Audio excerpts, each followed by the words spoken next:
Mula nang bata pa si Salma, maaga nang pumanaw ang kanyang mga magulang, kaya kinailangan niyang manirahan kasama ang kanyang lolo. Magkasundo silang dalawa, umaasa sa isa't isa upang mabuhay. Pero walang makakataka sa batas ng kapanganakan, pagtanda, pagkakasakit, at kamatayan. Pumanaw rin ang lolo ni Salma, hindi nagtagal, na iniwan siyang nag-iisa sa mundong ito. Bago mamatay, sinabi ng kanyang lolo sa kanya na bumuo ng sariling pamilya. Sa ganoong paraan, mararamdaman daw niya sa huling sandali na nagkaroon siya ng magandang buhay. Parang iyon ang huling kahilingan ng kanyang lolo. Ngayon, muling nagkasama ang kanyang lolo at lola, at siya na lang ang naiwan. Sa ibang mundo, ang kaharian ng Elfridon ay naipit sa napakahirap na sitwasyon. Hindi alam ng mga pinuno kung paano haharapin ang krisis, kaya gumawa sila ng hakbang na hindi inaasahan ng kahit sino. Nagsagawa sila ng mataas na antas ng mahika upang tumawag ng isang bayani na tutulong sa kanila. Walang nakakaalam kung ano ang mangyayari. May ilang natuwa, pero ang tinatawag ay hindi matutuwa kahit kaunti. Isinagawa ng mga salamangkero ng bansa sa kabilang panig ang ritual ng pagtawag sa bayani. Lumabas ang mga sinag ng liwanag mula sa loob ng kastilyo, tumatagos pa itaas sa madilim na langit. Naglabas iyon ang napakalakas na enerhiya na yumanig sa buong rehiyon. Noong oras na iyon, nag-aaral si Salma sa aklatan dahil malapit na siyang kumuha ng pagsusulit para maging kawani sa pamahalaan. Habang maayos niyang ibinabalik ang mga libro, biglang may nangyaring kakaiba. May mahiwagang mahika na lumitaw sa ilalim ng mga paa ni Salma at hinila siya patungo sa ibang mundo, at ang mga salamangkero ng Elfridon ang tumawag sa kanya roon upang maging isang bayani. Malaya siyang bumagsak mula sa kalangitan. Sa kabutihang palad, ligtas siyang lumapag sa lugar kung saan isinagawa ng mga salamangkero ang ritual. Ni ang mga salamangkero ay hindi makapaniwala sa kanilang nakikita. Guladong-gulado sila, tulad ng bida, na biglang inalis mula sa pagiging normal na tao at dinala rito upang maging isang bayani. Pagkatapos noon, dinala si Salma sa harap ng hari at reyna ng kaharian. Pero labis na nabadtrip si Salma matapos siyang matawag sa lugar na ito ng ganoon kabiglaan. Hindi maitago ng hari ang kanyang pagkalito dahil hindi niya masolusyonan ang mga problema ng bansa at kailangan pang umasa sa isang tulad niya na dayuhan. Napagtanto rin ni Salma na medyo sobra ang ipinakita niyang ugali, kaya sinabi niyang ipaalam sa kanya kung ano ang kasalukuyang sitwasyon dito. At may inis siya matapos niyang marinig ng malinaw ang lahat. Ipinaliwanag ng hari na maraming lahi sa mundong ito ang namumuhay ng magkakasama sa kapayapaan. Pero mga 10 taon ang nakalipas, biglang lumitaw sa hilaga ang hukbo ng Demon Lord. Mula sa isang espasyo na tinawag na Demon Realm na lumitaw sa pinakahilagang dulo ng kontinente, napakaraming halimaw ang lumabas na naging dahilan para malubog ang lugar sa nakakatakot na kabuluhan. Ang Grand Chaos Empire, na ipinagmamalaki nila dahil ito ang may pinakamalawak na teritoryo sa kontinente at nagsilbing sentro, ay piniling mag-alyansa ang mga bansa upang labanan ang suliraning ito. Pero hindi ganoon kadali ang lahat dahil ang mga halimaw na ito ay napakasopistikado at napakahirap talunin na nakapagtamo sila ng 1/4 bahagi ng teritoryo sa lugar na ito na nagdulot ng matinding pagdurusa sa mga bansa. At winasak ng hukbo ng Demon Lord ang mga hilagang bansa at sinakop ang lugar na iyon bilang kanilang teritoryo. Ang Grand Chaos Empire sa kanluran ang nanguna sa mga bansa laban sa paglawak ng hukbo ng Demon Lord, pero tumanggi ang kaharian ng Elfridon na sumali sa pakikipaglaban kasama ng ibang mga bansa. Kaya naman, hiniling ng Grand Chaos Empire na magbigay ng pinansyal na tulong ang Elfridon dahil digmaan itong naglalayong protektahan ang buong sangkatauhan. Pero kasalukuyang nasa krisis sa pananalapi ang Elfridon at hindi kayang bayaran ang perang pantulong, kaya nagpasya silang tumawag ng isang bayani mula sa ibang mundo upang tulungan silang malampasan ang hirap na ito. Labis na nainis ang bida dahil narinig niyang ginawa siyang parang panagot sa utang ng mga taong hindi niya kilala, walang pinagkaiba sa pagbenta ng anak na babae para makabayad ng utang. Tinanong niya kung ano ang mangyayari sa kanya kapag napunta siya sa kamay ng imperyo, pero walang makasagot sa kanya. Lito si Salma, hindi alam kung paano ba tinutukoy ng lahat ang isang bayani. May tumayo at nagsabing ang bayani raw ay isang taong nagdidirect ng pagbabago ng panahon. Napakakaunti ng material tungkol sa kahulugang iyon, kaya napakalabo at napakahirap patunayan. Ngayon, ang kanyang kinabukasan ay isang bagay na napakahirap pag-usapan.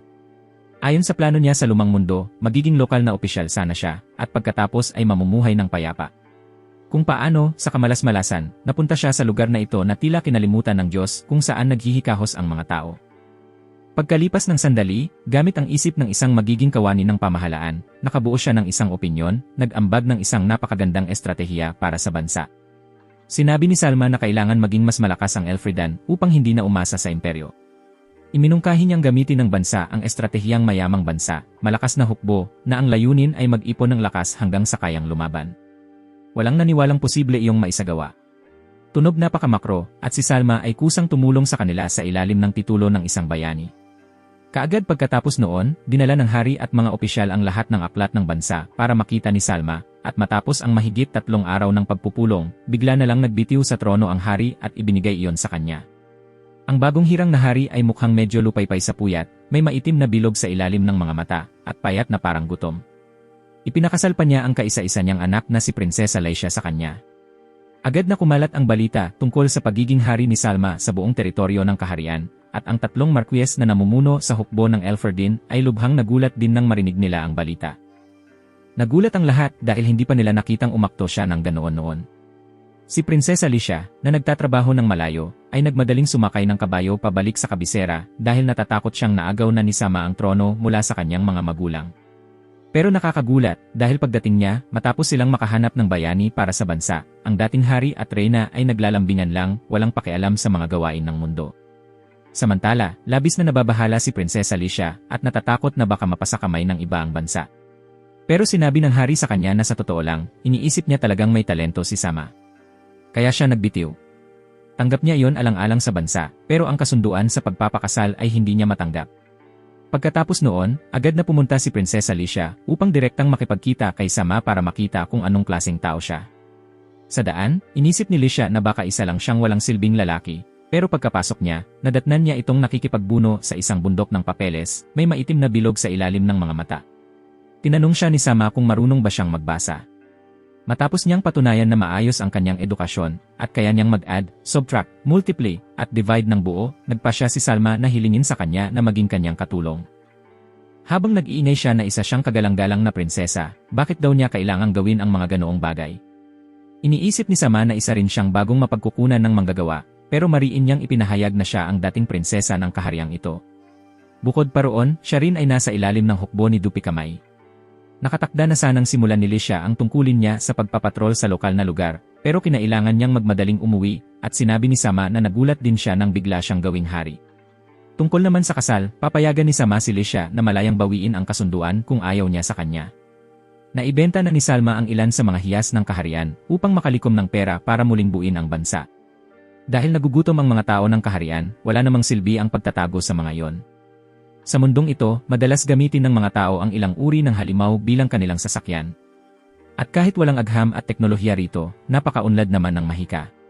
Nalaman ni Salma na ang mga bayani na napupunta sa mundong ito ay taglay ang kakaibang uri ng mahika sa kanilang sarili, at dinala si Salma ng mga salamangkero ng Elfredon upang suriin ang kanyang mahika. Kaagad pagkatapos, pagdating nila sa silid ni Sauma, nakita ni Laisha na abala ang lahat sa pagtatrabaho, at ipinaalam ni Sauma kay Laisha na ang mahika niyang taglay ay ang kakayahang magkontrol ng mga manika. Ito ang kapangyarihang ilipat ang kamalayan ng isang tao papunta sa isang bagay. Kaya gamit ang kakayahang iyon, kaya niyang kontrolin ang mga panulat upang magsulat ng maraming dokumento ng sabay-sabay. Hindi man ito mukhang bongga pero magagamit naman. Dahil sa mahikang ito, kaya niyang sabay-sabay at maayos na hawakan ang napakaraming gawain. Ang mga tao rito ay sinusuri kung saan ginagamit ang pera ng walang pahintulot. Tumaas ang paggastos kumpara sa plano. At kapag nakakita sila ng opisyal na nangungulimbat ng pondo ng bayan, paparusahan sila ng naayon. Pagkatapos noon, tumulong din ang mayabang na prinsesa kay Salma. Kasalukuyang nagpapatupad si Salma ng ilang patakaran upang hulihin ang mga tiwaling opisyal. At lahat ng kanilang kinurakot na ari-arian ay kukumpiskahin upang magamit sa pag-unlad ng bansa.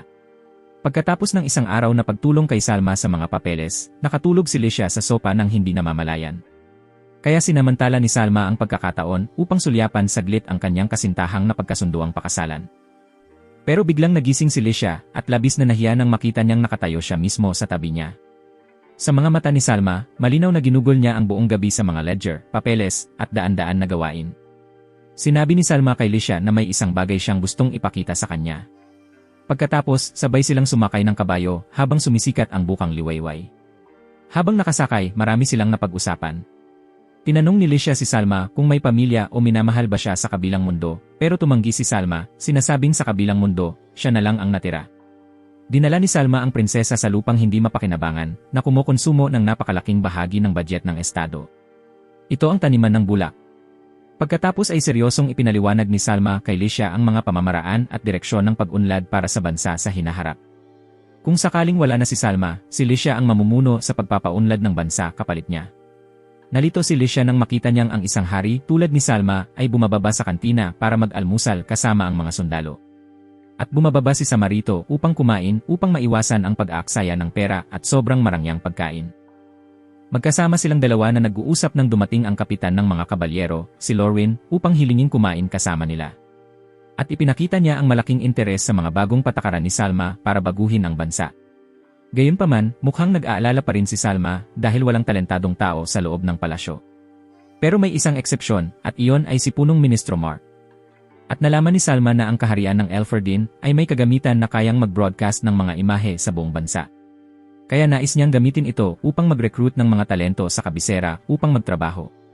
Kaagad pagkatapos noon, ginamit ni Salma ang broadcasting device upang magbigay ng bagong anunsyo sa lahat ng tao at mariing hinikayat silang pumunta sa kabisera upang lumahok sa isang talent contest. Ang mga makakamit ng pinakamataas na tagumpay sa kanilang larangan ay pipiliin para sa direktang pagtanggap at magiging opisyal sa palasyo. Sa kanyang nakaka-inspire na mga salita, napaniwala ang mga tao rito, lahat ay sabik, hindi na kailangan lumahok mismo, ang simpleng pagpapakilala ng isang tao ay kikita na sila ng pera. Natapos ang broadcast at mukhang nakamit ni Salma ang kanyang layunin. May ngiting tagumpay sa kanyang mukha.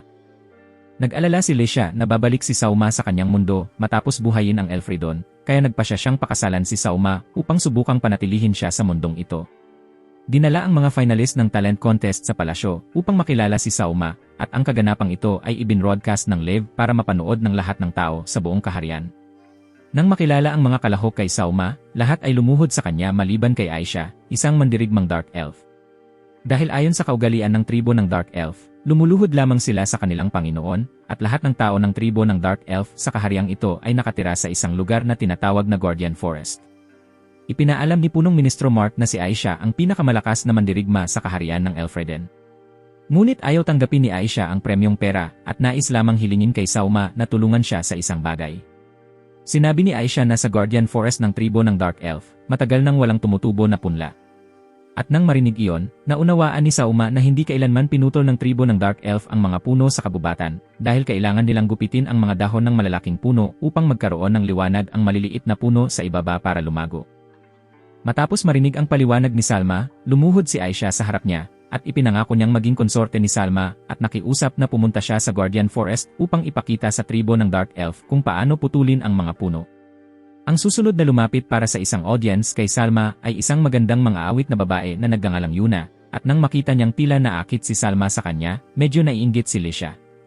Iminungkahi ni Salma na kumanta si Yuna ng isang awit upang magbigay ng inspirasyon sa mga tao sa buong kaharian, at gusto ni Salma na subukan ni Yuna ang pagkanta ng isang kanta mula sa lupang sinilangan ng hari. Ngunit hindi niya alam ang mga liriko.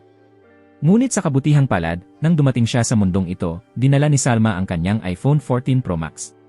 Kaya binigyan ni Salma si Yuna ng AirPods at pinatugtog ang musika mula sa lupang sinilangan para pakinggan niya.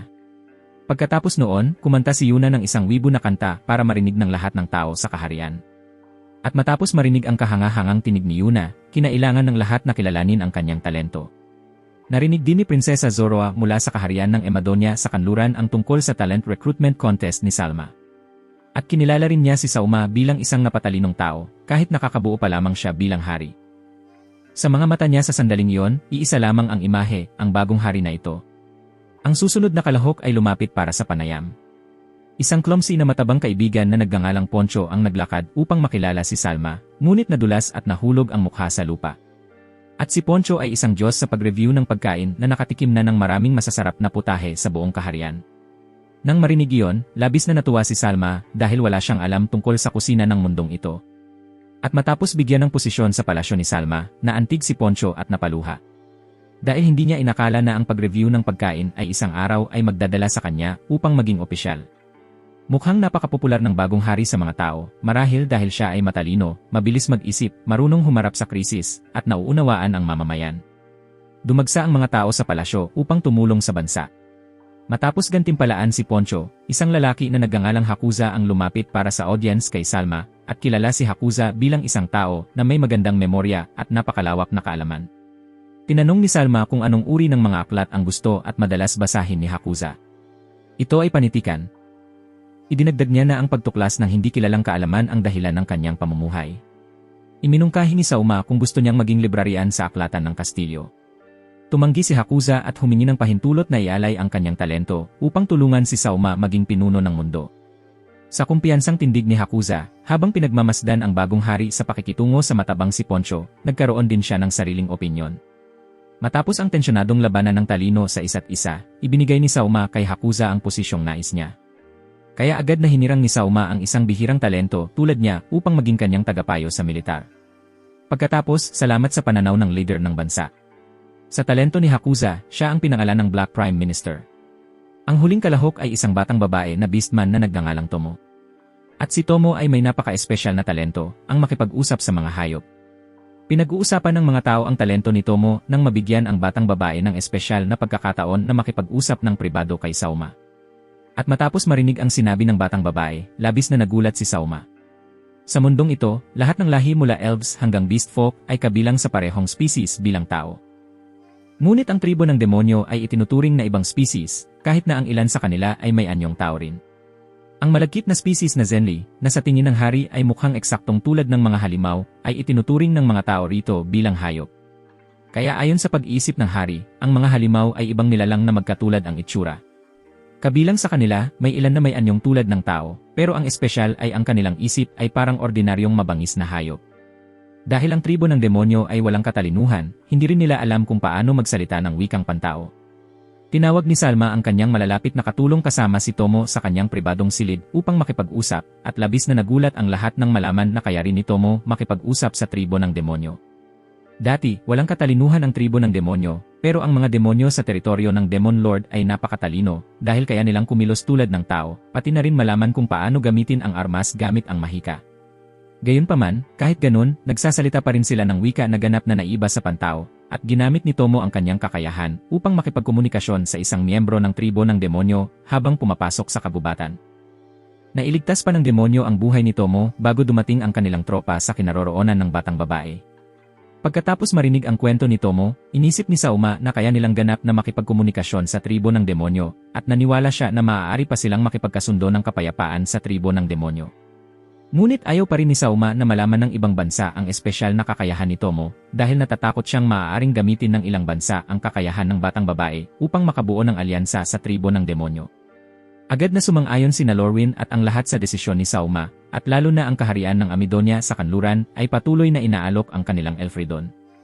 Papayagan ni Sauma si Tomo at ang kanyang pamilya na manirahan sa palasyo para sa kaginhawaan ng proteksyon sa batang babae. Kaya naman, labis na natuwa si Lucia dahil palagi niyang pinangarap na magkaroon ng nakababatang kapatid na babae. Ngunit agad na tumanggi si Tomo dahil nasa kampo ng mga refugee pa rin ang kanyang ina at nakababatang kapatid na lalaki. Agad na nilapitan ni Sauma upang aliwin siya na kung magiging kapatid ng hari ang batang babae, magiging kamag-anak din niya ang kanyang ina at nakababatang kapatid na lalaki. Maaari silang manirahan ng magkakasama sa palasyo nang walang takot. Pagkatapos, iniutos niya kay Mark na maghintay muna bago i-anunsyo at isagawa ang pag-aampon, at upang mapanatiling ligtas ang lahat, itinalaga ang maliit na batang babae na kuneho upang alagaan ang mga kabayo na ginagamit sa karwahe ng hari. Lubos na natuwa ang batang babae na matanggap ang pabor na ito. Kinabukasan, pumunta si Sama sa kwarto ni Licia upang umupo at gumawa ng ilang kakaibang manika dahil ginagamit ang kanyang silid ng mga opisyal para sa bookkeeping. Ngunit nang makita silang magkasama sa loob ng kwarto, inisip ng katulong na tila may ginagawa silang hindi nararapat. Nagmadaling lumabas sina Salma at Licia upang salubungin si Poncho nang marinig nila ang balita na kakabalik lamang niya sa palasyo. Naglakbay si Poncho sa iba't ibang kaharian at nagdala ng isang bag ng bihirang pagkain ayon sa kahilingan ni Salma. At ang dala niyang bag ng pagkain ay hindi ordinaryo. Ito ay nakalagay sa isang bag na tinatawag na Royal Treasure, na isang bagay na napakabihira. Kaagad pagkatapos noon, nag-organisa si Salma ng isang cooking show para mapanood ng lahat ng tao. At sinabi ni Salma na napakaseryoso ng kakulangan sa pagkain sa kaharian, kaya nais niyang gabayan ang mga tao kung paano magluto ng ilang pagkain na hindi pa nila alam. Ngunit nang makita nilang unang putahe ay karne ng pugita, labis na nagpanik ang mga babae. Ngunit sinabi ni Yuna na ang mga tao mula sa lugar ng dagat tulad niya ay madalas kumain ng pugita.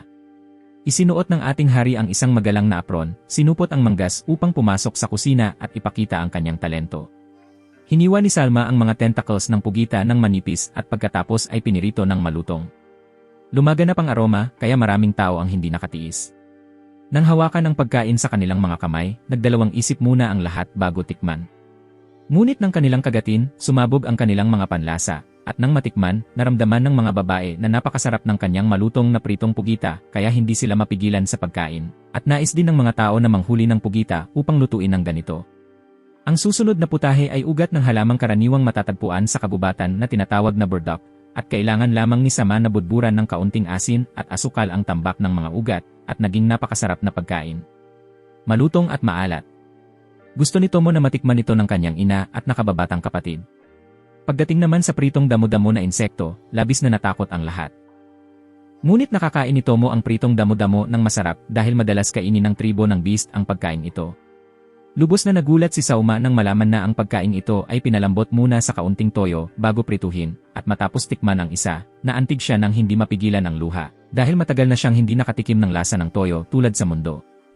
Labis na nagulat ang lahat nang makita nilang inilabas ni Poncho ang bangkay ng isang zelen, dahil kahit bahagyang hiwain ang ibabaw nito, agad itong matutunaw sa tubig ng species na slime nang hindi nag-iwan ng marka. Ngunit ginamit ni Poncho ang isang patpat upang basagin ang loob ng zelen nang hindi nasisira ang panlabas na balat. Pagkatapos iproseso ang katawan ng slime sa manipis na hiwa, hinati ni Poncho ito sa mga hibla, at inilagay niya ang mga hibla ng zelen sa isang palayok ng tubig at niluto tulad ng pagluto ng noodles.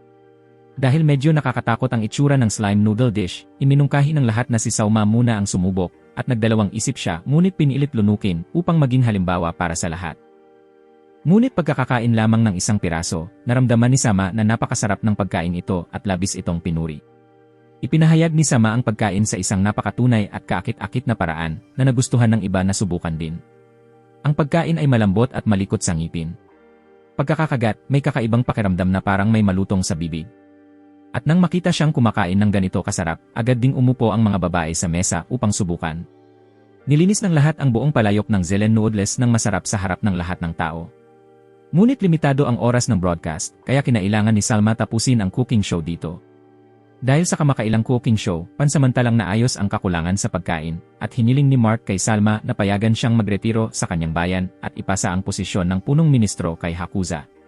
Ngunit kulang ang tauhan ng kaharian ngayon, kaya iminungkahi ni Salma na manatili siya at kumuha ng maliit na posisyon sa palasyo.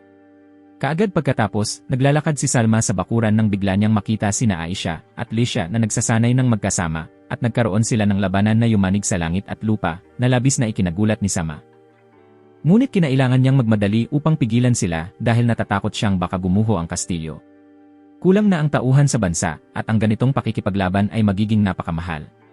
Hindi matukoy ng dalawa kung sino ang mas mahusay hanggang sa makatanggap sila ng utos mula sa hari na huminto. Ngayon ay araw na pahinga si Salma, kaya inimbitahan niya si Lisha na maglakad-lakad sa bayan kasama siya, at iminungkahi rin niyang sumama si Aisha upang magbantay sa kanila. Nagdisgis ang tatlo bilang mga estudyante ng military school upang hindi makilala ng iba, ngunit naramdaman ni Sauma na hindi akma sa sexy na katawan ni Aisha ang uniforme ng estudyante. At sinabi rin ni Sauma sa dalawang babae na baguhin ang paraan ng pagtawag sa kanya at huwag siyang tawaging gaya ng dati. Kaagad pagkatapos, habang naglalakad, bigla ang naramdaman ni Aisha ang labis na gutom. Kaya iminungkahi ni Sauma na pumunta silang lahat sa cave ni Yuna upang humanap ng makakain. At pagdating pa lamang, mabilis na nakilala ni Yuna na nagdisgis sila para sa isang incognito trip. Sinabi ni Yuna na ang zelen noodle dish na niluto ni Pancho ay kasalukuyang napakapopular sa mga dinner. Ngunit nang makita si Salma na palaging nakatingin ng may paghanga sa magandang babae, labis na nahirapan sina Lisha at Aisha. Nang unang makilala si Aisha, naramdaman ng lahat na siya ay isang napakalakas na elf warrior, ngunit ngayon ipinakita niya ang kanyang sarili bilang isang clumsy at mahilig sa pagkain na babae. Sa kasunod na pag-uusap, nalaman ni Salma na pinapayagan ang mga lalaki sa mundong ito na magkaroon ng maraming asawa, at sa ilalim ng titulo ng unang asawa, pinayagan ni Lucia si Salma na kumuha pa ng 7 asawa. Kaya naman, nagsimula na ring magplano sina Aisha at Yuna na maging kanyang konsorte. Ang kaharian ng Elfridan ay may higit sa 100,000 tropa, ngunit ang hari ay kumokontrol lamang sa kalahati ng puwersang militar, habang ang kabilang kalahati ay nasa ilalim ng utos ng 3 marquess, lalo na ang infantry force ni Duke Kamay, ngunit tila tumututol ang 3 marquess sa pagiging hari ni Sauma. Kaya posibleng magkaroon ng digmaan sa pagitan ni Sauma at ng 3 marquess sa malapit na hinaharap. Nag-uusap ang lahat nang bigla nilang makita ang magkasintahan na nag-aaway sa tabi nila dahil nais ng sundalo na si Haru na sumama sa panig ni Duke Kamay upang harapin si Sauma.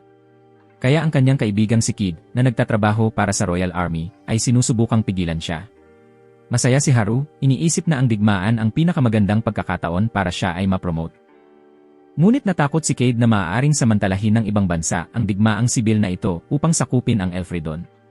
Naalala ni Sauma ang payo ni Hakuza tungkol sa kanilang relasyon sa Federated States, at walang bansa sa lugar na ito ang palakaibigan sa kanilang Elfridon, lalo na ang kaharian ng Emidonia sa kanluran, na palaging naghihintay na sakupin ang Elfridon. Sa Timog Silangan, hangganan nito ang Union of Eastern States sa Hilaga, ang Duchy of Emidonia sa kanluran, at ang Republic of Tugis sa Timog Kanluran. Mas delikado, naroroon din ang Nine-Headed Dragon Archipelago Union sa Timog Silangan na pinaghihiwalay ng dagat. Pagkatapos, sa kanluran ng Duchy of Amadonia ay ang bansa ng mga mercenary. Mas malungkot pa, ang bilang ng mga bansang may palakaibigang pananaw sa kaharian ay halos wala. Neutral ang 4 at kaaway ang 1. Labing-labis ang pag-aalala ni Salma dahil ang kanyang bansa ay nasa isang isolated na sitwasyon. Gayunpaman, kasalukuyang nahaharap si Salma sa panganib ng digmaang sibil laban sa 3 markyas, at sinuportahan ni Haru si Kamai dahil pinoprotektahan niya ang mga maharlika na nakonpiskahin ang kanilang mga ari-arian ni Selma. Ngunit ipinahayag ni Kid na ang mga maharlikang iyon ay lahat korap, kaya lahat ng kanilang ari-arian ay kinumpiska. Nag-aaway ang dalawa nang humarap si Salma sa kanila. At nang makita si Salma, nagulat si Kid nang makilala na siya pala ang hari ng Elfridon. Ngunit ipinakita ni Haru ang kawalang-galang na pag-ugali kay Salma dahil hindi pa rin niya kinikilala na siya ang hari. Kaya nagalit si Aisha at tinakot si Haru upang ipaalam sa kanya kung sino ang nakaupo sa harap niya. Matapos malaman na si Salma ang hari ng Elfridon, sobrang natakot si Haru hanggang sa napaupo siya sa kanyang sarili. Ngunit hindi pinagbintangan ni Salma si Haru sa pagpili niyang sumama kay Duke Kamai. Gayunpaman, nalaman ni Salma na magkaibigan sina Haru at Kid mula pagkabata. Kaya kung pipiliin ni Haru na sumama kay Kamai, kailangan niyang maging handa na harapin si Kid dahil isa siya sa mga opisyal ng Royal Army sa ilalim ng utos ni Salma. Pagkatapos marinig ang mga yon, napagtanto ni Haru na kailangan niyang harapin ang kanyang matalik na kaibigan kung sumiklab ang digmaang sibil. Kaya nagpasya siyang hindi na sumunod kay Kamai. Nang magkaroon na ng sariling oras ang 3, abala ang bodyguard sa pagtupad ng kanyang pangarap. Pinuri ni Licia si Selma sa mahusay na paghawak sa nakaraang sitwasyon.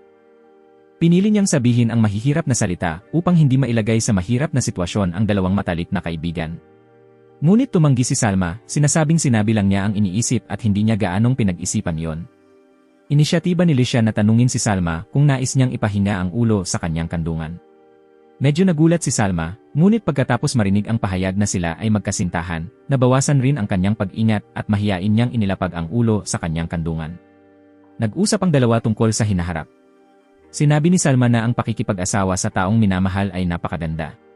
Taos-pusong tinanong ni Licia ang bida kung wala pa rin ba siyang damdamin para sa kanya sa hinaharap. Labis na nalito si Salma sa tanong ni Licia. Nanahimik ang dalawa. Upang basagin ang nakakabahalang katahimikan, nagsalita ang bodyguard, nagrereklamo na kailangan pa rin niyang magpanggap na natutulog hanggang kailan niya matatapos ang tungkuling ito. Nang marinig ito, mabilis na bumalik sa dati ang pakiramdam ni Salma at Licia. Nahihiya ang dalawa at namula ang kanilang mga pisngi. Ilang araw ang lumipas, gumawa si Selma ng isang manika at ginamit ang teknik sa pagkontrol ng puppet upang manipulahin ito. At naglalaro si Sama sa manika nang biglang humiling si ama ni Haru na makipagkita sa kanya. Lumabas na ikinuwento ni Kid sa ama ni Haru ang lahat ng nangyari sa cave ni Yuna, at bilang general sa ilalim ng utos ni Sama, pinagbuhusan niya ng palo si Haru dahil nais nitong sumama kay Duke Kamai. Ngunit pinaalalahanan siya ni Sama na dahan-dahan lamang ang palo o mawawala ang kanyang aura, at hiniling niya kay Haru na sumali sa Royal Army at maging deputy team leader ng koponan ni Kid. Kaagad pagkatapos, biglang humiling si ama ni Haru na makausap ng pribado si Salma, at matapos marinig ang kanyang kwento, labis na nagulat si Salma.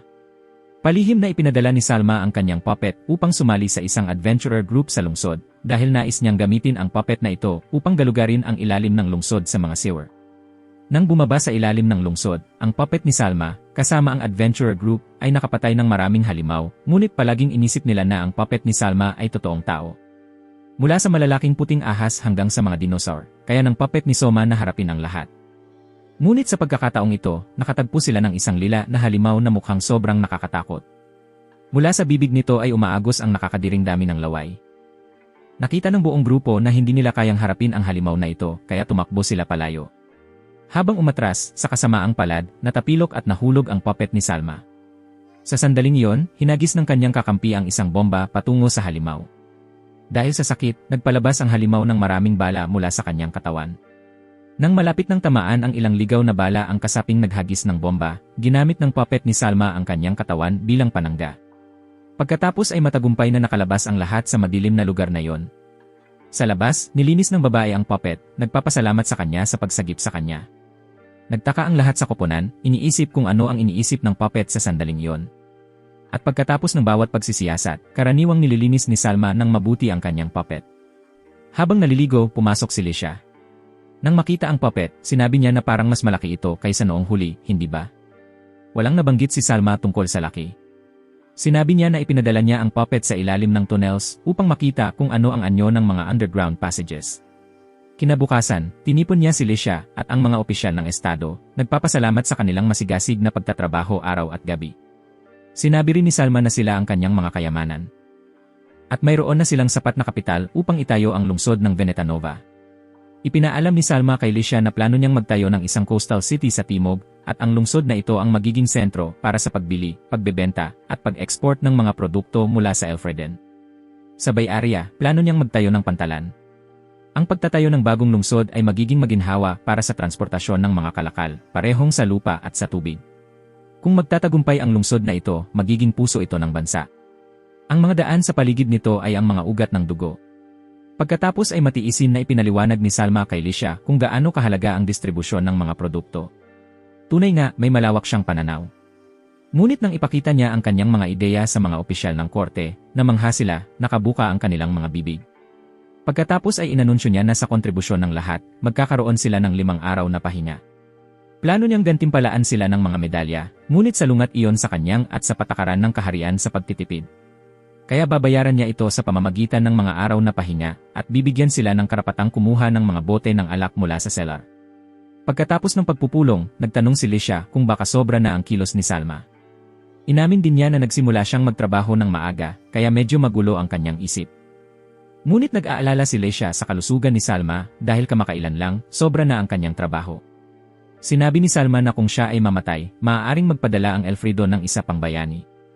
Ngunit habang antok na si Salma, bumulong si Lisha na siya lang ang kailangan ni Salma, sinamahan ng isang napakainit na halik. Kinabukasan, pumunta si Salma at ang lahat sa timog na baybayin upang simulan ang pagtatayo ng bagong lungsod. Ngunit ipinaalam ni Lorwin na tutol ang mga lokal sa kanilang konstruksyon. Sinabi ni Lorwin na tutol ang mga taga-baryo sa pagtatayo dito dahil makakagalit ito sa Diyos ng dagat. Nang marinig ang tungkol sa Diyos ng dagat, labis na nagduda si Salma at humarap kay Lisha upang itanong kung may mga Diyos ng dagat sa panahong ito. Naiindak si Lisha, sinabing may mga tao na naniniwala sa mga Diyos na yon, ngunit sa tingin niya, hindi umiiral ang mga Diyos na yon. Naniniwala rin ang mga tauhan ni Salma na ang mga bagay na yon ay mga pamahiin lamang. Pumunta si Salma upang makipagkita sa isang matandang pinuno ng baryo upang itanong kung bakit tutol ang mga lokal. Sa unang pagkikita, ipinakita pa rin ng matanda ang mapagmataas at mayabang na pag-ugali, ngunit nang marinig niya na ang tao sa harap niya ay ang hari ng kaharian, hindi na siya nakayanan kundi magpahayag, Your Majesty. Nagkaroon ng seryosong pag-uusap ang lahat kasama ang matanda. Ikinuwento niya na ipinapasa ng mga tao mula sa henerasyon hanggang henerasyon na napakamapanganib ng lugar na yon, kaya walang nangahas na manirahan doon. Ipinaliwanag ng matanda na ang bahaging dagat na yon ay teritoryo ng isang Diyos ng dagat. Kaya sinumang magtatayo ng lungsod dito ay lulubog sa dagat sa pamamagitan ng isang alon ng Diyos. Ngunit ang kwento tungkol sa Diyos ng dagat na kayang lumikha ng dambuhalang alon ay nangyari daan-daang taon na ang nakalipas, at naunawaan ni Salma na ang tinutukoy ng matanda ay isang tsunami. Ngunit maaaring malayo ang pagitan ng mga tsunami, kaya hindi malalaman ng mga opisyal na tumutulong kay Sauma. Ngunit hindi ito naging dahilan para sumuko si Sauma. Ipagpapatuloy pa rin niya ang plano na itayo ang puso ng bansa. Gayunpaman, medyo magiging iba ang paraan. Kung ipagpapatuloy nila ang pagtatayo ng lungsod sa dating lugar, maaari itong malubog ng isang tsunami balang araw. Kaya inilipat ni Sauma ang lugar ng konstruksyon ng lungsod ng kaunti patimog. Gusto pa rin niyang ang lungsod ay kayang tiisin ang isang tsunami. Binanggit ni Sauma ang mga palatandaan ng tsunami ayon sa karanasan ng mga nakatatandang taga-baryo. Iyon ang oras kapag malapit nang mangyari ang isang tsunami, ang lupa ay yayanig ng malakas, o ang fenomenon na iyon ay tinatawag na lindol. Ang mga lindol sa ilalim ng dagat ay ang paggalaw ng mga fault lines na nagiging sanhi ng pag-angat at pagbaba ng SIB. Patuloy na ipinaliwanag ni Sauma habang namamangha ang mga naroroon, nakabuka ang kanilang mga bibig. Kalaunan, naisip ni Sauma na masyado na siyang nagsalita, kaya itinigil niya ang paliwanag. Sa wakas, nakuha niya ang aral na kapag may tsunami, dapat may kanlungan ang mga lokal sa mataas na lugar. Kailangan nilang ipalaganap ang balitang ito sa mga tao sa Bay Area sa bahaging ito. Umupo si Alicia at ang bodyguard at nakinig ng tahimik, walang maibigay na komento. Hinangaan ng dalawa si Salma dahil napakasipag niya sa pagtatayo ng bansa. Bumuntong hininga ang bodyguard, naisip na talagang pinahahalagahan ng kanyang kamahalan ang kaharian. Pagkatapos ay tinanong ni Alicia ang bodyguard kung gusto niya si Salma. Hindi nag-atubili ang ibang babae, tumayo agad at sinabi na labis niyang iginagalang ang kanyang kamahalan. May teknolohiya pa rin ang mga tao sa mundong ito upang gumawa ng malalaking battleship sa dagat, ngunit hindi nila kayang gumawa ng makina upang gumalaw ng mag-isa ang mga barko. Kaya kinailangan nilang sanayin ang isang uri ng Sea Dragons upang hilahin ang mga barko sa dagat ayon sa utos ni Sauma. Inutusan ni Kid ang isang koponan ng mga Royal Soldiers na pumunta sa timog upang magtayo ng mga kalsada para sa lungsod. At nang makita si Haru na ang mga Royal Soldiers ay kailangang magtayo ng kalsada, nagpakita siya ng labis na hindi pagkakasya. Ngunit nanahimik si Haru at hindi nangahas tutulan ng makaharap si Sauma. Sa pagpupulong kasama si Sauma, pagbuo ng lungsod ng mga Royal Soldiers, lahat ay mukhang pagod na pagod at nakasuot ng puting damit para sa paggawa sa halip na pangtrabaho. Mabilis na dumating ang oras ng tanghalian. Tinikman ni Haru ang putahe na ginawa ni Sauma na tinatawag na ginger grilled meat. Kinailangan niyang purihin ito bilang masarap. Kinilala rin niya na napakatalino ni Sauma sa pagluluto. Kasabay ng daloy ng usapan, sinabi ni Kid kung paano ipinadala ni Sauma ang mga tao sa Wolf Tribe upang kumuha ng spices para sa pagluluto. Ang utos na iyon ay parehong nakatulong sa tribong iyon na magkaroon ng kabuhayan at nakatulong sa mga tao sa kaharian na magkaroon ng masasarap na pagkain. Tunay ngang 2 ibon sa isang bato ang natamo. Kasabay nito, binanggit din ni Kid ang mga bagay na ginawa ni Sauma para sa transportasyon ng pagkain, tulad ng pagtatayo ng mga kalsada at pagbabago ng pagkain. Dahil dito, ang kakulangan sa pagkain ay lubos na nabawasan. Namangha si Haru, hindi inaasahan na magkakaroon si Salma ng ganoong kakilakilabot na malawak na pananaw. Pagkatapos ay sinabi niyang magpahinga muna pagkatapos ng tanghalian. Hindi nakakagulat, ito rin ay hinihikayat ng bagong hari na matulog ang lahat pagkatapos kumain upang mapataas ang produktibidad. Kaagad pagkatapos noon, lumabas si Salma at ang lahat upang suriin ang konstruksyon ng kalsadang pangkanayunan. Lumapit si Salma kay Haru at hiniling na sumama sa lahat sa survey para sa kasiyahan.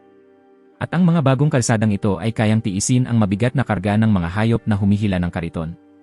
Nagpatanim din siya ng mga puno na nakakataboy sa demonyo dahil ang mga puno ay karaniwang naglalabas ng mga vibrations na kinainisan ng mga halimaw at ligaw na nilalang. Ang mga punong iyon ay magsisilbing natural na proteksyon upang pigilan ang mga ligaw na hayop na gumawa ng pinsala. Ngunit ipinakita rin ito ang pagiging maingat ni Sauma, hindi niya ito itinanim masyadong siksik o masyadong maluwag, may tamang pagitan upang hindi maapektuhan ang ibang hayop. Gumamit pa si Sauma ng mga barkong kayang magliwanag sa gabi upang magsilbing streetlights. Nakatayo ang lahat at nag-uusap nang biglang may nakita silang messenger bird na lumilipad patungong Asia. At labis na nataranta si Asia nang malaman niyang ang kanyang elf village ay kakaranlang nakaranas ng lindol. Mahigit kalahati ng village ni Asia kasama ang maraming tao mula sa elf tribes ay naitabo ng lindol, kaya sinubukan ni Sauma na palakasin ang loob ni Asia at nag-mobilize ng mga sundalo upang pumunta sa kanyang village at iligtas ang mga tao. Nang magpakita ng pag-aalinlangan si Asia, sinabi ni Sauma na nasa posisyon siya upang makatawag ng maraming tao, kaya hayaan na lang siyang tumulong. Walang dapat ikabahala o pag-aalinlangan. Nang marinig ito, naiyak si Aisha sa pagkagalak. Sinabi ni Salma na si Aisha ang dapat mamuno sa mga sundalo papasok sa Guardian Forest upang iligtas ang lahat.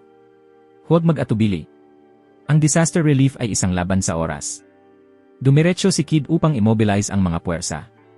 Inatasan si Alicia na bumalik sa Royal Capital upang humingi ng karagdagang rescue teams, at pagkatapos ay ulat kay Hakuya para mailipat ang mga relief items sa Elf Village. Agad na ginawa ni Alicia ang utos ng walang pag-aantala, ngunit lumitaw ang bagong problema. Ang paglipat mula rito patungo sa Elf Village ay nangangailangan ng 2 buong araw. Hindi ito maaaring pabilisin. Tinanong ni Salma si Haru kung mayroong magic na kayang mag-teleport sa isang iglap upang lumitaw sa kinakailangang lugar. Nang marinig ito, nahihiya si Haru kaagad at nagtanong pabalik kung may ganoong spell, bakit pa sila nagpupuyat sa paggawa ng kalsada.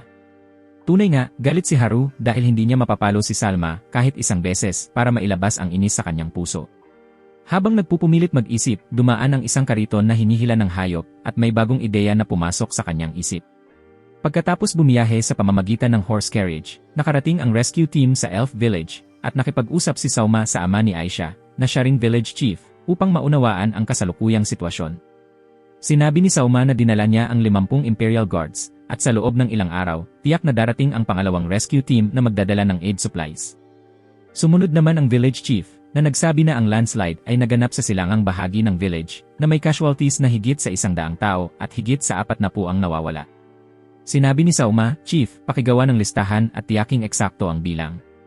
At magtalaga rin ng mga tao upang bantayan ang bundok. Kung yumanig ang bundok o may marinig na kakaibang tunog, agad itong iulat. Lumapit si Aisha upang tanggapin ang misyon na ito.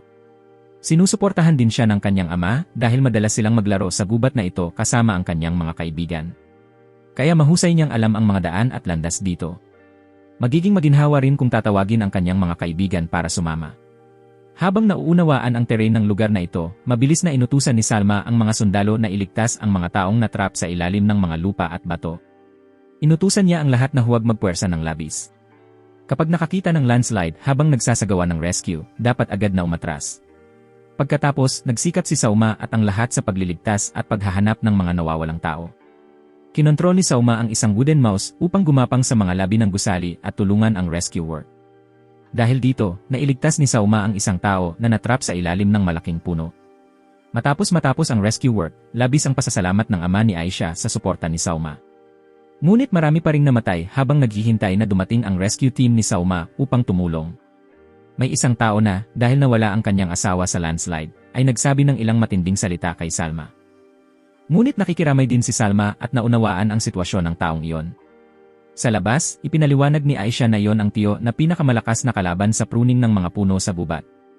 Dahil iniisip niya na ang gubat na ito ay may misyon. Kaya kung pupunuin ang mga puno, magmumukhang napakahina nito. Kaya nagkaroon ng isa pang lecture si Salma tungkol sa kung ano ang dapat gawin sa ganitong paraan at ganoon upang maging tama. Pinagsisihan din ni Salma ang kanyang sarili dahil hindi siya nakarating sa oras upang mailigtas lahat ng biktima. Matapos ang trabaho sa village, nagpaalam ang hukbo at bumalik sa kaharian. Nakatayo si Aisha sa isang bato, pinagmamasdan ang mga royal soldiers na pagod at walang tulog mula sa pagsali sa rescue sa kanyang village. Kasama si Salma na mukhang labis na pagod. Pinagsisihan ni Lucia ang sarili dahil hindi siya nakatulong sa rescue. Pinatahimik siya ni Salma na nakatulong na siya sa pamamagitan ng pagtawag para sa rescue. Ginawa na ng lahat ang kanilang makakaya.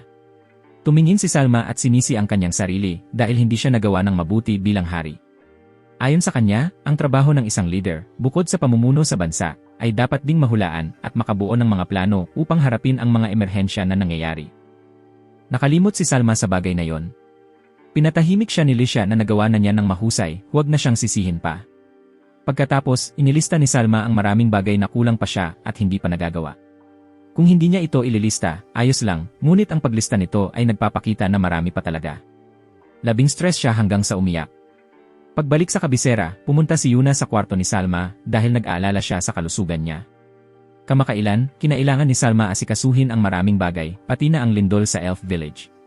Pagbukas ng pinto, sa halip na makita si Salma na nakaupo sa mesa, nakita siya nakahiga sa kama, tila pagod, tinitingnan ang mga dokumento. Nang makita si Yuna, mabilis niyang itinago ang mga ito. Tinanong ni Yuna si Salma, hindi ka ba makatulog kamakailan? Sabi niya, kamakailan, napapagod ako, maraming bagay ang umiikot sa isip ko kaya hindi ako makatulog. Pumasok si Yuna sa kwarto at sinabing matulog na siya. Medyo naguluhan si Salma, ngunit masunurin siyang humiga at pinatulog siya ni Yuna. Kumanta si Yuna ng isang awit na may napakalambot na himig upang matulungan siyang makatulog. Samantala, nagkita-kita ang tatlong duke upang pag-usapan kung kikilalanin ba si Salma bilang hari o hindi. At inisip ni Duchess Wanter na mas umunlad ang mga tao mula nang maging hari si Salma. Kaya't buong puso niyang sinuportahan ang pagiging lehitimong hari niya ng kahariang ito. Ngunit si Duke Kamay ay hindi tatanggap ng isang tao mula sa ibang mundo bilang hari. At si Duke Castor ay nais ding makipag-alyansa kay Kamay upang maalis si Salma sa trono. Nang marinig ito, hindi na makaupo pa si Duchess, tumindig siya at tinanong kung ganoon ba kalaki ang pagnanasa niya sa trono. Ngunit ang duke ay nais lamang alisin ang bagong hari upang maibalik ang trono kay King Anbec. Hiniling ni Duchess Wanter kay Castor na putulin ang ugnayan sa kanyang asawa at mga anak sakaling matalo siya, dahil ang asawa at mga anak ni Castor ay apo rin at anak ng kanyang pamilya. Ngunit ang panganay na anak na babae ni Castor na si Kana ay naghangad na makipaglaban kasama ang kanyang ama. Ang layunin niya sa pakikipaglaban ay dahil pinalitan ni Sauma si King Anbec at hinawakan ni Sauma si Lecia, ang kanyang malapit na kaibigan. Napansin din ni King Giusilia ng kaharian ng Emadonia na malapit nang magkaroon ng digmaang sibil sa Elfridon. At siya at si Prince Julius ay nagplano ng isang patibong laban sa Elfridon sa mismong oras ng digmaang sibil. Ngunit inisip ni Princess Zora na hindi nila dapat atakihin ang Elfridon dahil mahirap din ang Amidonia. Sa panig na ito, pagkatapos ibigay kay Salma ang ulat tungkol sa kamakailang ani, inihayag ni Hakuyo na halos sapat na ang pagkain at maaari nang magpatuloy sa susunod na hakbang. Lumabas na ang susunod na hakbang ni Salma ay ang layuning sakupin ang ibang mga bansa. Tinipon ni Gaius ang lahat ng general ng Amidonia upang maging handa sa pag-atake sa Elfridon. Ang malinaw na target ay ang lugar ng pagkain sa timog kanluran ng Elfridon, ngunit isang civil officer na si Cobbett ay sinubukang pigilan siya sa pagmartsa. Bago niya matapos ang kanyang sinabi, natamaan siya ng talampakan ng sapatos ng hari sa kanyang mukha. Nagreklamo siya na buong araw ay kailangang marinig ang mga ganitong bagay, hindi pa ito ang oras, kailangan ayusin ang patakaran dito at doon, at sa huli ay natalo pa rin. Sinubukan pa rin ng civil officer na ipagpatuloy ang pagsasabi na kung isa lang lalaban ang kanilang bansa sa kaharian ni Salma, sila ay kakritisin, dahil lahat ng bansa ay pumirma sa deklarasyong pantao upang labanan ang Demon Tribe ng imperyo. Maikling paliwanag tungkol sa Human Declaration, ito ay isang deklarasyon upang pigilan ang teritoryo ng Demon Lord na patuloy na magpadala ng hukbo patimog. Sa ilalim nito, ang imperyo na may pinakamalawak na teritoryo sa kontinente at pinakamalakas na puwersang militar ang magbabara sa mga halimaw at Demon Tribe, at ang sangkatauhan ay dapat itigil ang kanilang mga hidwaan at magsanib puwersa bilang isang nagkakaisang entidad.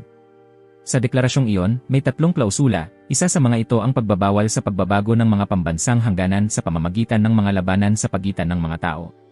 Kaya, kung isa lang aatakihin ang Elfridon, maaari silang hadlangan ng imperyo, dahil naniniwala ito na dapat magsanib puwersa ang mga bansa ng tao laban sa Demon Tribe sa halip na maglaban-laban sa isa't isa. Gayunpaman, hindi pa nakikilahok ang Elfridon sa alyansa ng tao laban sa Demon Tribe, kaya naniniwala si Prince Julius na ang pag-atake sa Elfridon ay walang kinalaman sa pakikipaglaban sa Demon Tribe, at pagkatapos ay pinaalis si Cabot. Samantala, habang nakikipag-ugnayan si Salma sa 3 dukes gamit ang komunikasyon, matapang niyang idineklara na kung mula ngayon ay hindi na nila susundin ang kanyang mga utos, ituturing niya silang lahat bilang mga taksil. Nagpahayag ang Duchess at tinanong kung ano ang balak ni Salma sa mga teritoryo ng 3 dukes. Ipinahayag ni Salma na kung susundin nila siya, hindi niya ito huhawakan. Ang mga hukbo ng 3 dukes ay isasama rin sa Imperial Guards. Isang bagong, lubos na makapangyarihang hukbo ang mabubuo. Abulihin din niya ang pribilehiyo ng pagpapanatili ng mga hukbo sa mga teritoryo ng 3 dukes. Humanga ang mga dukes sa pag-iisip ni Salma. Tinanong naman ng Duchess tungkol sa lungsod na balak itayo ni Salma. Marahil dahil natakot siyang maapektuhan ang kanyang teritoryo ng bagong lungsod, kaya kailangan niyang magpatayo ng bakod upang siguraduhin ito. Matapos matanggap ang napakakasiyahang sagot mula kay Salma, tila bumoto ang Duchess pabor sa kanya, ngunit si Vagus at Castor ay patuloy na tumangging kilalanin si Salma bilang hari ng kahariang ito. Gayunpaman, may 100 sundalo lamang ang sumuporta sa duke. Ang natitirang hukbo ay hindi niya ipinatawag, pinanatiling neutral. Ipinapakita nito na inisip na ni Duke Vagus ang pagkatalo bago pa man magsimula. At ang puwersa ng infantry ni Kamai kasama ang Air Force ni Castor ay magsasanib upang patalsikin siya. Pagkatapos, plano nilang ibalik si tatay ni Licia bilang hari tulad ng dati. Bagaman nagkakontra, nanatili silang makatao at iniisip din ang kalagayan ng kalaban. Kaagad pagkatapos noon, pinutol ni Licia ang kanyang ponytail bilang tanda ng kanyang determinasyon na suportahan si Sauma at bilang kanyang master. Naramdaman din ni Duke Kamai ang determinasyong iyon. Matapos umalis si Kamai at Vagus sa grupo, biglang lumapit si Yuna kay Wanter, at lumabas na si Yuna ang apo ni Duchess Wanter na higit 5 dekada na ang tanda. Ipinabatid ni Yuna kay Wanter na si Sauma ay isang malinis at tapat na hari, kaya agad niyang kinilala si Sauma bilang opisyal na hari ng Elfridon. At hindi kailangang lumaban ni Sauma mag-isa. Palaging naroon ang lahat at sila ay maasahang kaalyado. Pinamunuan ni Gaius ang 30,000 hukbo mula Emidonia papasok sa teritoryo ng Elfridon sa pamamagitan ng Usun Gorge. At ang unang target ng kanyang pananakop ay ang lungsod ng Antimira na nasa hangganan. Dahil ayaw niyang makipaglaban kay Gaius, sumuko ang Panginoon ng Antimira sa kanya. Ngunit sa loob ng lungsod, marami pa ring mga taga-Alfredan ang nais labanan ang hukbo ng Amidonian. Nabuo ang 2 panig, ang antidigmaan at ang patuloy na paglaban hanggang wakas. Walang sinuman ang susuko. Lumapit ang Panginoon upang humingi ng kaunting oras, ngunit hindi iniintindi ni Gaius ang kahit sino. Sinabi niya na maaari siyang umatake anumang oras. Dahil dito, ang Panginoon ay walang magawa kundi yumuko, nanginginig. Sinubukan niyang sabihin kung mabibigyan siya ng kaunting oras, mabilis niyang makakalap ang opinyon ng mga tao sa lungsod. Matapos matanggap ang payo sa estratehiya, pumayag si Gaius na maghintay ng kaunti para mabuksan ang mga tarangkahan ng lungsod sa halip na pumasok na lamang gaya ng naisip niya. Kaya humiling ang Panginoon na bumalik sa lungsod upang hikayatin ang lahat na sumuko. Pumayag si Gaius dahil kung lalaban sila rito, malaki ang magiging pinsala sa kanyang hukbo. Samantala, nagsimula na ang matinding labanan ng hukbo ni Salma kasama ang infantry ni Kamay. Sa loob lamang ng isang maikling gabi, pinagamit ni Salma ang lahat ng sundalo upang gamitin ang magic ng lupa sa pagtayo ng isang kuta sa harap mismo ng kuta ni Kamay. Ayon sa batang babae na may buntot ng daga, ito ang plano ni Salma na tinawag na One Night Castle Project. Tunay nga, kahanga-hanga ang taong si Salma, palagi niyang iniisip at ginagawa ang mga bagay na walang sinuman ang makapaghula. Matapos mabigo sa pakikipag-usap sa tatlong duke, agad niyang iniutos na 10,000 Imperial Guards ang magtayo ng kuta. Ang kuta na ito ay tinawag ding dambuhalang Rhino Ship sa lupa. Gayunpaman, inilabas ng hukbo ni Kamay ang ilang kanyon upang bombahin ang kuta ng hukbo ni Salma. Hindi nakapagtataka, ang unang putok ay nakagawa na ng medyo malaking butas sa kuta. Kasunod nito, sunod-sunod na putok na parang ulan ang bumagsak sa kuta. At ilang mandirigma mula sa tribo ng Dark Elf ang mabilis na dumating upang suportahan ang kanyang panig, dahil nais nilang suklian ang tulong ni Salma noong nakaraang lindol. Ang mga kabataan mula sa tribo ng Elf ay napakalakas, sapat na ang paggamit ng pana at palaso upang sirain ang malalaking bala ng kanyon. Sabi pa ng mga tao ng tribo ng Elf, mas madali pa raw itong patamaan kaysa sa mga agila. Agad na inilabas ni Lorwyn ang kabalyerya mula sa kuta upang sirain ang lahat ng artillery ni Kamay. Lumabas ang mga sundalo na parang bagyo. Agad na nag-umapaw ang kanilang sigla at kagustuhan na lumaban. Umaapaw sa lakas. Lahat ay may isang layunin, talunin ang mga dumating upang sirain ang payapang buhay na ito. Ginamit nila ang apoy na mahika upang sunugin ang mga kanyon, kahit panimula pa lamang, nakakamit na nila ang napakalakas na tabumpay. Sino ang makakatagal sa ganitong sitwasyon? Sa kabilang panig, napakatense ni Duke Kamay nang marinig ang kanyang mga tauhan na nagulat, at ang mga tiwali niyang maharlikang kumakapit kay Kamay ay labis na nag-alala nang makita ang kanilang hukbo na nasa kakulangan. Gayunpaman, nanatiling kumpiyansa si Kamay na hindi magwawagi si Salma sa labang ito, dahil mayroon siyang 40,000 na tropa samantalang si Salma ay may dala lamang na 10,000. Naghintay si Gaius hanggang hapon, ngunit hindi pa rin nakita ang pagbabalik ng Lord ng Antimura upang makipagkita sa kanya. Iniutos niya ang mga sundalo na umatake sa lungsod, ngunit bago niya pa maipag-utos ang buong hukbo na lusubin ang lungsod, biglang tumakbo palabas ang Lord. Labas na labas ang galit ni Gaius nang malaman na hindi pa rin mapapapayag ng Lord ang lahat na buksan ang mga tarangkahan at sumuko. Narinig ito, labis na nagalit si Gaius. Hinihila niya ang kanyang espada, balak patayin ang Lord dahil sa sama ng loob. Sinabi niya na sa kaharian, mayroon pa ring mga pangkat na handang lumaban hanggang wakas at handang mamatay. Kaya't inilabas ng Lord ang isang bunto ng ginto at nakiusap na bigyan pa siya ng isang araw. Binigyan siya ni Gaius ng takdang oras hanggang tanghali kinabukasan, kapag ang anino ng 2 puno sa tabi ay nagtagpo. Kung hindi, iuutos niya ang mga tropa na lusubin ang lungsod. Lumabas na inutusan ni Duchess Wanter ang Lord na magpanggap at linlangin si Gaius upang makabili ng oras. Sinabi niya na ngayon, ang oras ay kasing halaga ng ginto. Kaya kung maipagpapalit nila ang ginto para sa oras, hindi ito masama. At maghihintay sila hanggang dalhin ni Sama ang kanyang mga reinforcements matapos niyang talunin si Kami at Castor. Habang nagdadalusan, si Keze at Haru ay nagpapahirap sa mga sundalo na nagbabantay dito. Masayang-masaya si Keze dahil pinili ni Haru na tumayo sa panig ni Sama at makipaglaban kasama niya. Samantala, si Duke Castor ay patuloy na naghihintay sa pag-atake ng mga tropa ni Sama sa kanyang kuta. At pagkatapos ng muling pag-iisip, kinailangan niyang aminin na tunay ngang isang napakahusay na hari si Sama. Ngunit magiging labis na nakapapahiya kung sumuko ngayon, kaya't kailangan niyang ipagpatuloy ang pakikipaglaban kay Sama. Biglang bumalik si Kana upang iulat kay Castor na lumitaw na ang mga tropa ni Salma malapit sa kanilang kuta. Ngunit labis silang nagulat nang makita nilang nilagyan ni Salma ng gulong ang isang barkong pandigma at pinahila ito sa pampang ng mga halimaw. Pagkatapos nyon, tinawagan ni Salma si Castor at hiniling na mabilis siyang sumuko, ngunit tumanggi si Castor, kaya pinaaputukan niya agad ang kuta gamit ang barkong pandigma. Humalakhak si Castor, sinasabing napakabigat na kalaban si Salma. Ginagawa niya ang mga bagay na hindi inaasahan ng sinuman. Pagkatapos ng ilang palitan, ang dulo pa rin ay hindi pagsuko. Kaya si Salma ang unang ibinaba ang tawag. Inutusan ni Castor si Kana na pangunahan ang isang puwersang panghimpapawid na nakasakay sa mga dragon upang lumabas at makipaglaban. At nakatagpo si Kana ng maraming paghihirap nang atakehin sila ng anti-aircraft system ng barkong pandigma. Inutusan niya na ihulog ang mga bomba mula sa itaas. Hindi pa nagkakaroon ng oras ang buong pangkat upang gumawa ng anuman nang mauna nang umatake ang artilyerya ni Salma.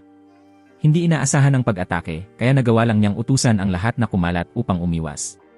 Napagtanto niya na dapat silang umatake mula sa bulag na bahagi upang magkaroon ng mas mataas na tsansa na manalo. Ang kahinaan ng makinang pandigma ay ang mga gulong.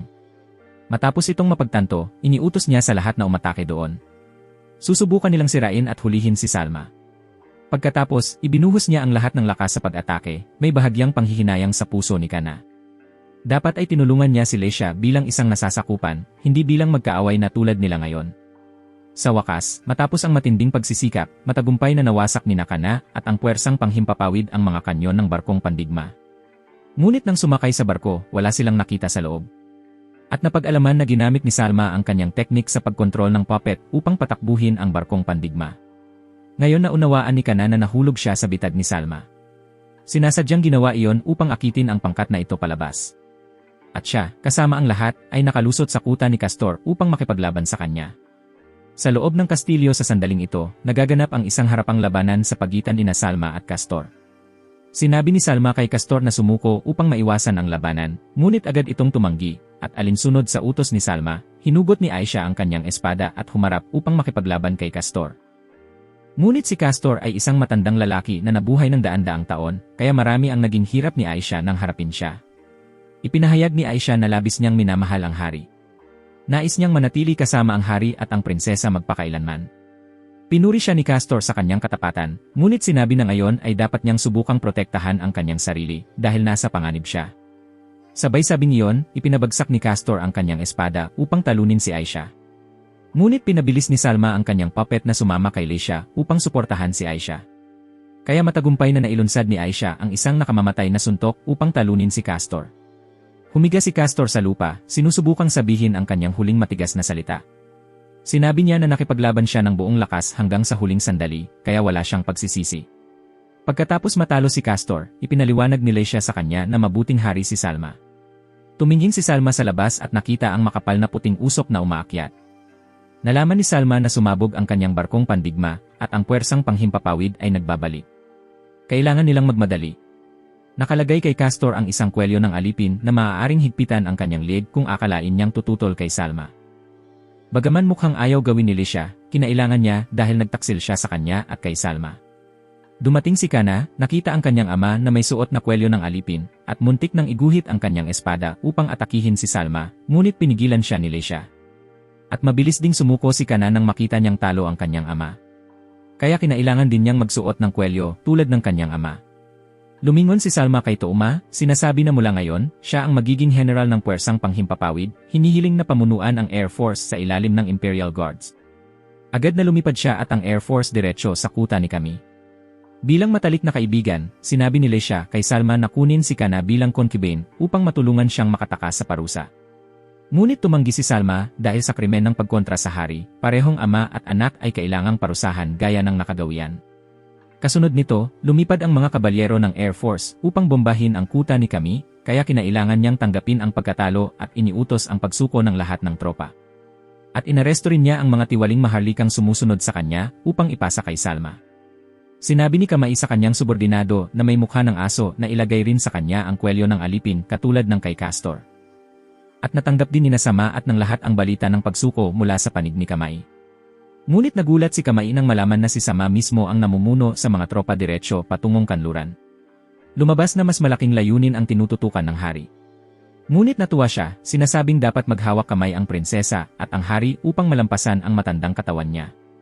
Lumabas na ang mga tiwaling maharlika ay nakipagsabuatan upang kumuha ng mga bayarang mandirigma mula sa ibang bansa upang patalsikin si Sama. Kaya nagkunwaring mag-alsa si Kamai upang mapagsama-sama sila sa isang lugar at mahuli ang lahat. Umupo si Kamai sa kanyang silid. Ito na marahil ang huling sandali na pinapayagang narito siya. Buksan niya ang isang bote ng alak na ibinigay sa kanya ni Ama Anbek. Pinagsisihan niyang hindi niya nasilayan si Prinsesa Lecia sa pinakamagandang damit pangkasal. At si Ama ni Haru ang nagulat ng lahat ng plano ni Kamai kay Salma. Alam na ang dalawa, ama at anak na si Kana, ay nag-alsa kasama niya nang hindi alam ang anumang tungkol sa planong iyon. Samantala, naghintay sina Gaius at Julius ng kalahating araw, ngunit hindi pa rin nakikita ang pagsuko ni Aunt Amira. At halos utusan na nilang lusubin ang lungsod nang bigla nilang makita si Wanter na nakatayo sa ibabaw ng pader. Nalaman nila na malamang ay nakipagsabuatan si Wanter kay Salma. Sabi ni Julius, maaaring ito ay isang bitad. Dapat silang umatras kaagad. Gumamit si Wanter ng mahika upang lumikha ng higanteng screen para makausap ni Gaius si Salma at narinig din ito ng mga tao sa lungsod. Sinabi ni Salma na natapos na niya ang pag-aayos sa digmaang sibil, ngunit hindi pa niya maaaring ibaba ang kanyang espada dahil sinasamantala ng Duchy ng Amidonia ang kaguluhan upang sakupin ang teritoryo ng kanyang bansa. Labing-labing nagpanik ang mga tao nang marinig ito, hindi binigyan ng oras na makapag-react. Nagpatuloy si Salma sa pagbibintang sa Duchy ng Amidonia at sa mga duke ng isang napakasamang pakana. Pinagsabuatan nilang pitakin si Salma at ang tatlong duke laban sa isa't isa upang makinabang ang sarili. Tinanong din ni Salma ang mga tao kung sang-ayon ba silang pabayaan silang umalis ng buo o hindi, kung karapat-dapat bang patawarin ang kanyang mga ginawa. Malinaw ang sagot, hindi. Tahasan niyang idineklara na magsisimula ang kaharian ng Elfrido ng digmaan laban sa Duchy ng Emidonia. Narinig ni Gaius sa labas ng lungsod ito at nagalit, sumigaw na si Salma ay isang maliit na salbahe na nangahas pang tawaging barbariko ang kagustuhan ng tatlong henerasyon ng pamilya Hari. Pagkatapos, sinabi ni Salma kay Gaius na ngayon ay papunta siya sa kanluran kasama ang kanyang hukbo. Ang target ay ang kabisera ng Duchy ng Amadonia. Habang nag-aatubili si Gaius at ang kanyang mga sundalo sa labas ng lungsod, darating ang hukbo ni Salma at susunugin ang kanyang bansa. Sinabi ni Salma na ang pamumuno ni Gaius ng hukbo papasok sa Elfridon ay isang akto ng pananakop, kaya kinatawan niya ang lahat ng tao ng Elfridon at opisyal na idineklara ang digmaan laban sa Amidonia. Nang malaman na diretsong patungo sa Amidonia si Salma kasama ang kanyang hukbo, labis na nagpanik si Gaius at inutusan ang lahat ng sundalo na agad na bumalik upang protektahan ang kaharian. Naipaalam din sa prinsesa ng Duchy ng Amidonia ng kanyang butler ang tungkol sa pag-atake ng hukbo ni Salma, habang pinapadaan ni Gaius ang kanyang tropa sa isang bangin upang bumalik at depensahan ang Amidonia. Labing hinigang humanga ang prinsesa sa talino ni Salma dahil alam niya ang iniisip ng kanyang ama at palaging isang hakbang ang nauna. Hula rin niya na ang pinakamabilis na daan pabalik sa kanyang bansa ay sa pamamagitan ng Yudin Gorge. Alam ni Salma ito, kaya ipinasunod niya ang mga sundalo na nakapalibot sa lugar. Talaga namang nahulog sa bitag ang tropa ng Amidonia, walang oras para makaresponde. Napakalaki ng kanilang pagkalugi, umaabot sa mahigit 500,000 sundalo. Bago pa man sila makatakbo, sinalakay sila muli na kumonsumo ng halos 400,000 sundalo. Sa kabila nito, sa tulong ng tawag ng hari para sa pagkain at karagdagang sundalo, tumaas ito hanggang 200,000 tao. Kahit ganito, nang makarating sila sa kapatagan, ito ay natabunan na ng mga watawat ng kaharian ng Elfridon. Akala ni Gaius ay bumagsak na ang kabisera. Ngunit sinabi ni Julius na tingnan ang kastilyo. Marami pa ring watawat ng Duchy ng Emidonia ang nakasabit doon. Labing hinigang natuwa si Gaius, iniutos sa mga sundalo na agad talunin ang mga tao roon at bumalik sa kastilyo. Natanggap ni Salma ang ulat na plano ni Gaius na umatake direkta dito. Habang pinamumunuan ni Gaius ang kanyang hukbo pabalik sa kabisera ng Emidonia, nauna na ang mga tropa ni Salma na dumating upang salubungin siya, at mabilis na iniutos ni Salma sa lahat ng sundalo na maghain ng linya upang harapin ang kanyang hukbo. Dumampi ng 2 beses ang watawat at naunawaan ng mga sundalo, bumuo sila ng hugis V na pormasyon. Sa gitna ay ang lugar ng Imperial Guards at ng Guard Cavalry. Sa kaliwa ay si General Gibbs, sa kanan naman ay si Princess Lycia kasama ang suporta ni Aisha.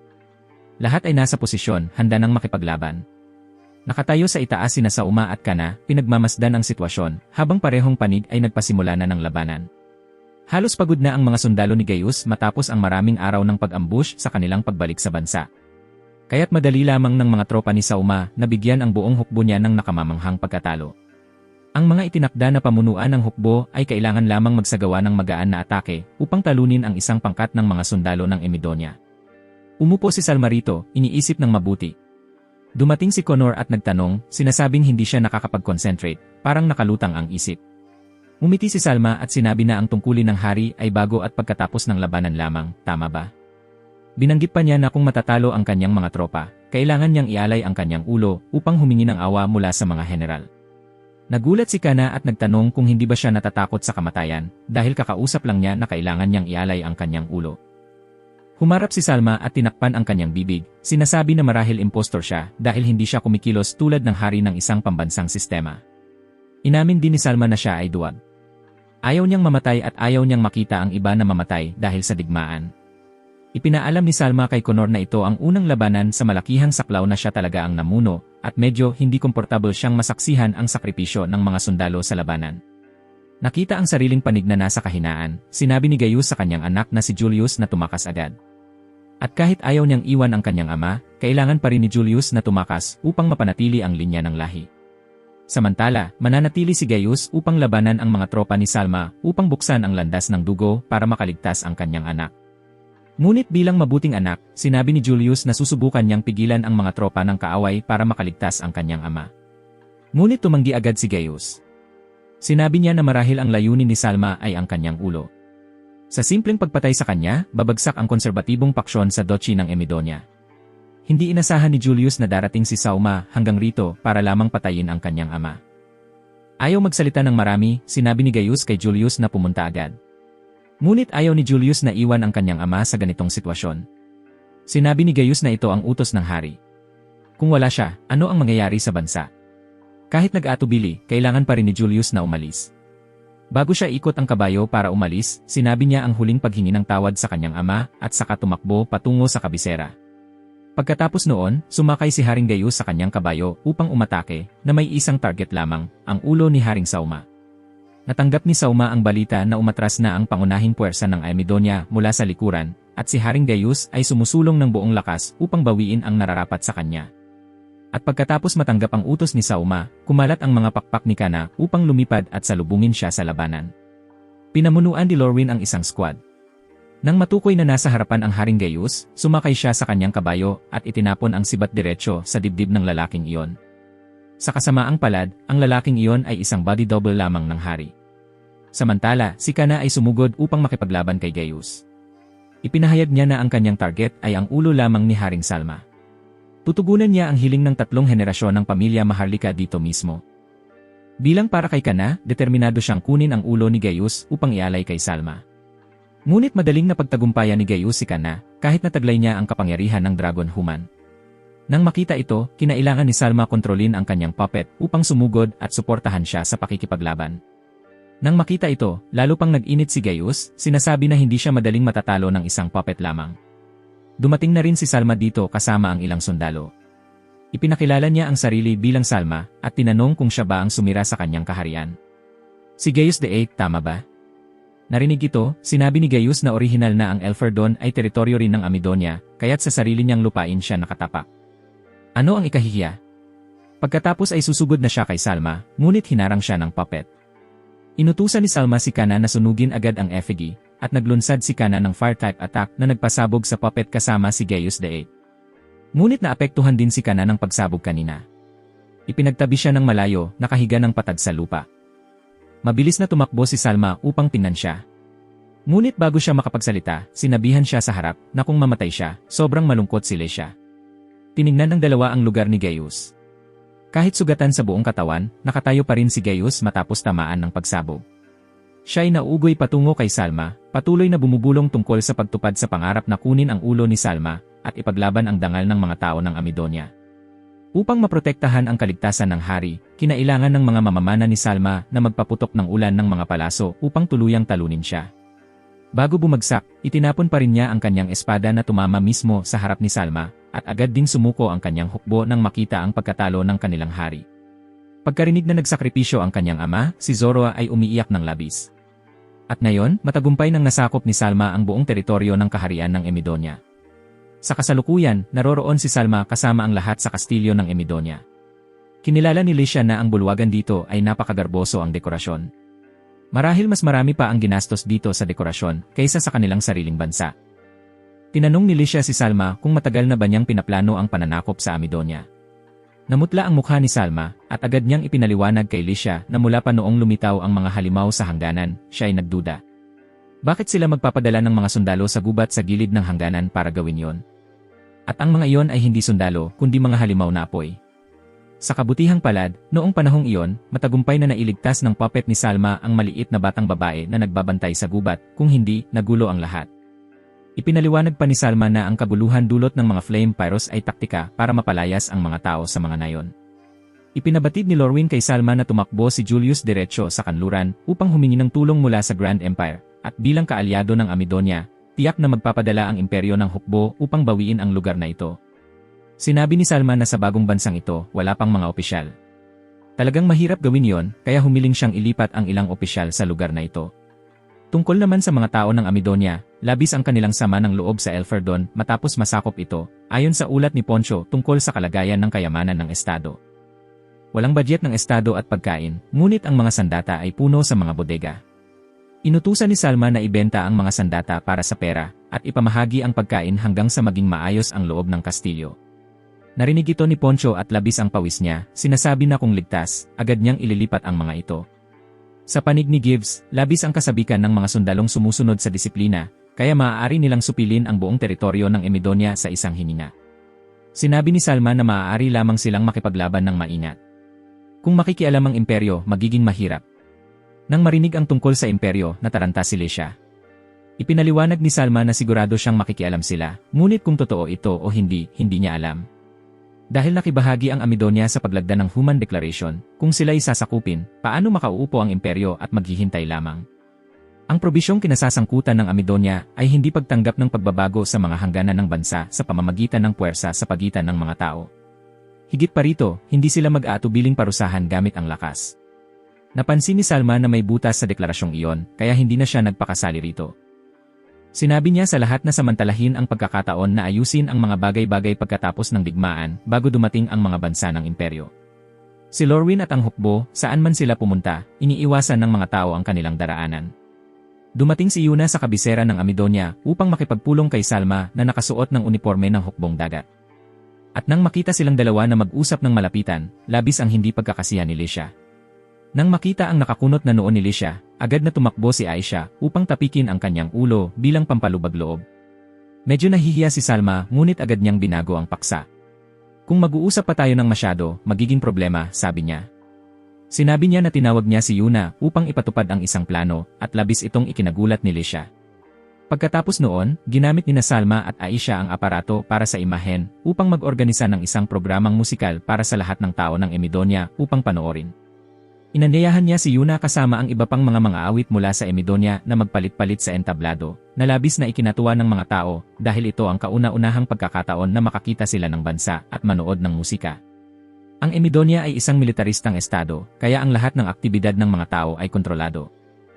Ngayon, pinahintulutan ni Salma ang lahat na malayang gawin ang kanilang nais. Ang Grand Empire ay isang bansa na may pinakamalaking potensyal na militar sa kontinente, at ang pinuno ng imperyo ay isang batang emperatris na nagngangalang Maria. Sa imperyo sa panahong ito, natanggap niya ang balita tungkol sa Amidonia na naokupa ng Elfredon, at nalaman niyang si Gaius ang unang nagdeklara ng digmaan, hindi si Salma. Kaya sinabi ni Maria sa kanyang nakababatang kapatid na si Jane na pumunta sa Amidonia upang makipagkasundo kay Salma sa mapayapang paraan.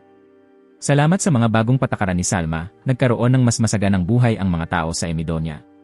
Sa harap nito, naniwala si Zoroa na hindi na muling makukuha ni Julius ang Emidonia dahil binigyan na ni Salma ang mga tao rito ng kasaganaan na hindi pa kailanman naranasan. Inutusan pa niya si Poncho na ipamahagi ang pagkain sa mga mahihirap sa lungsod. Inanyayahan ni Salma sina Yuna at Tomo na magdisgis at maglibot sa mga kalye upang inspeksyonin ang sitwasyon. At sinamantala ni Yuna ang bihirang pagkakataong ito upang manligaw kay Salma, dahil sino ang makakaalam, balang araw baka maging kanyang concubine siya.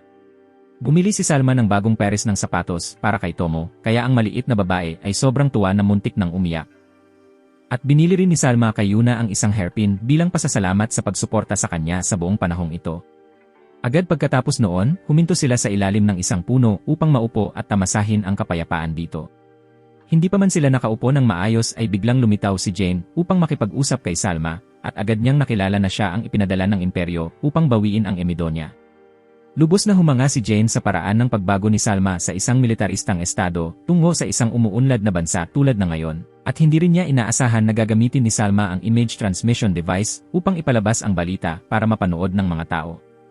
Gayunpaman, kailangan pa rin ni Jane na bawiin ang Emidonia para kay Julius alinsunod sa batas ng Human Declaration.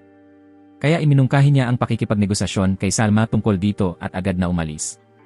Pagbalik sa kastilyo, binigyan ni Salma si Aisha ng lipstick na binili niya sa pamilihan para sa kanya. Nakita ni Licia ang selos, kaya mabilis na binigyan siya ni Salma ng isang napakagandang kwintas. Determinado si Salma na poprotektahan ang bagong pamilyang ito, gaano man kalakas ang kalaban.